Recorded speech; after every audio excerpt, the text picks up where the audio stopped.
Why hello there, and welcome to my Unison League channel, and I will be your host, Timely.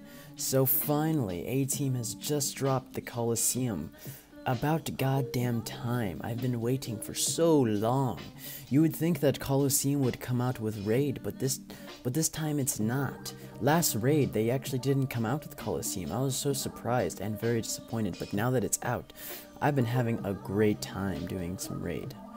But I'm not here to talk about Raid, I'm here to finish my class rings and whatnot. I can go on forever about Coliseum. So, let's continue with the classes, guys. Alright, so I guess we'll begin to talk about the Lancer class.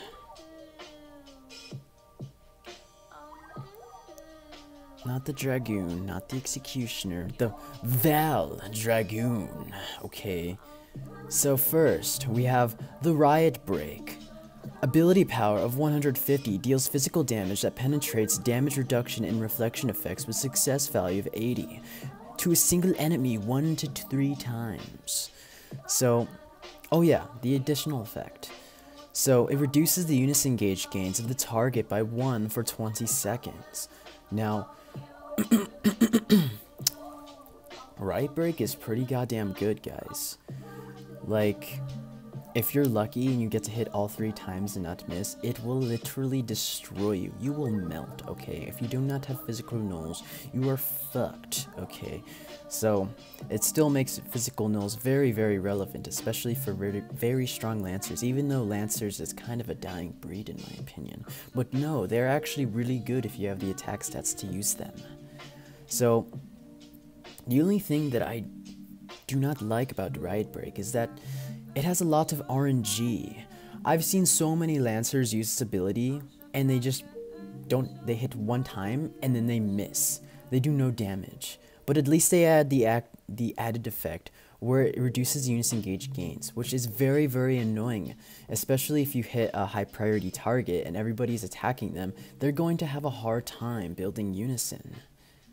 It is so freaking annoying, I kid you not. In Coliseum, fucking Lancer, they like to go for the mages. The mages are so squishy. And when they hit me with that Riot Break, and I'm like, oh shit, Riot Break, I physical note, okay.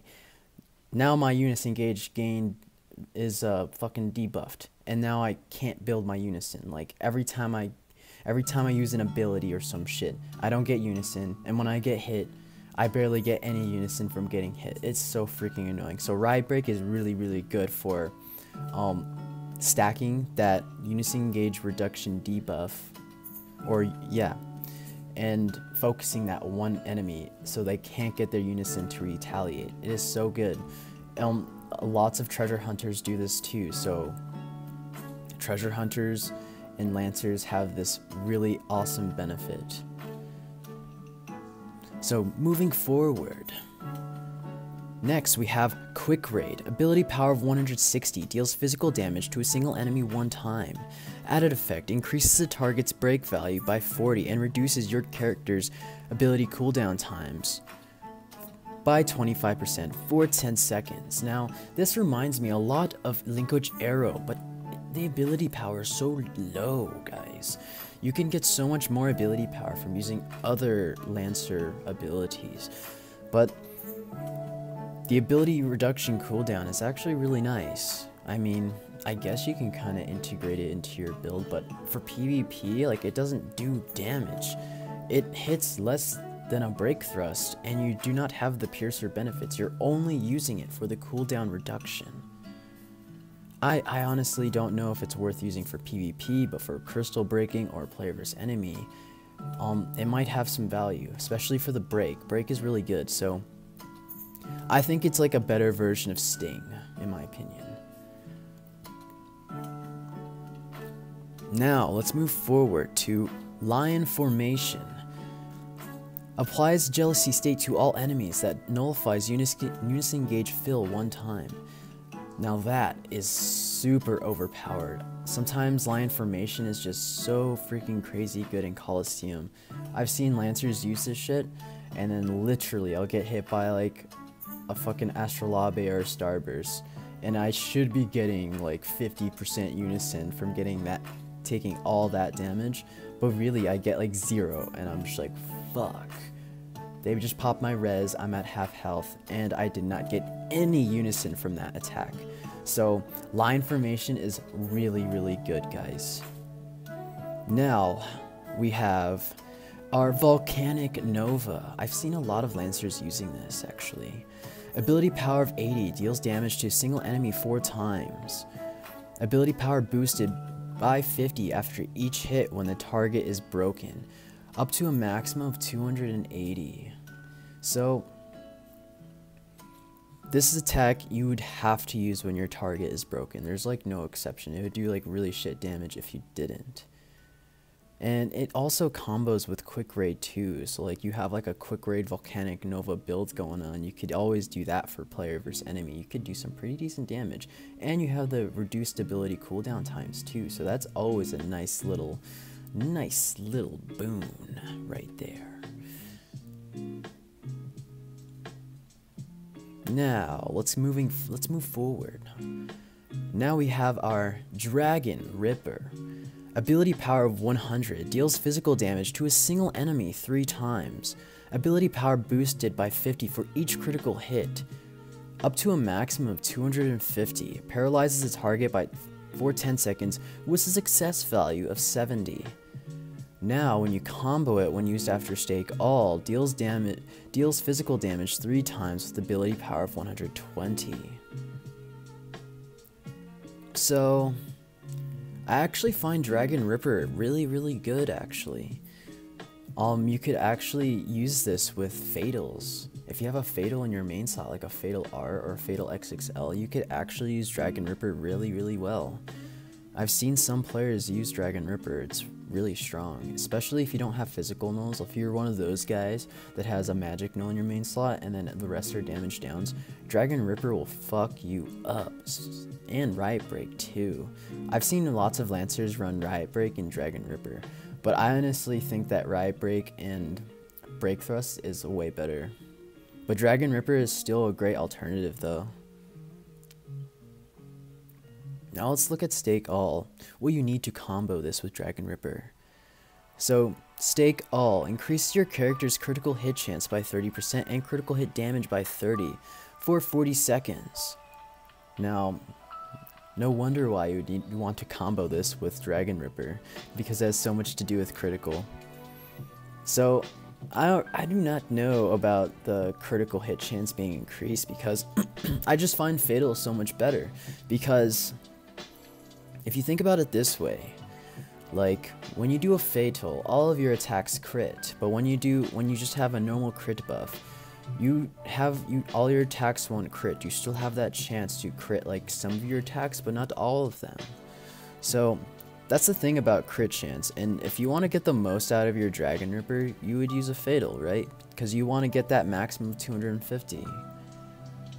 So Stake All is still really good, but if you're stacking Fatals, like, or if you have a Fatal in your main slot, then like the only thing Stake All would give you would be the critical hit damage ability power up by 30, and that's it.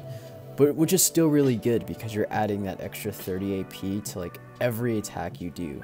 So it increases the damage, the ability power cap of your Dragon Ripper. So that is actually like really, really scary. And especially if like mages are running Fanatic Soul or some shit, you could also get a little bit more too. Alright, now Shield Break. I actually find Shield Break very, very underrated, especially in Coliseum. Not a lot of people are carrying Shield Break. So, removes damage reduction and damage reflection effects from a single enemy. Now, the most I find Shield Break useful for is before a Unison battle. So, say like one fucker takes like a huge amount of damage, and you know for a fact they're gonna have Unison for the next round. And that little fucker or some shit has almighty cuts, and he's gonna put a barrier up before he throws his Unison. Well, you could always time that with your Shield Break. Take that barrier down and then throw Mikhail.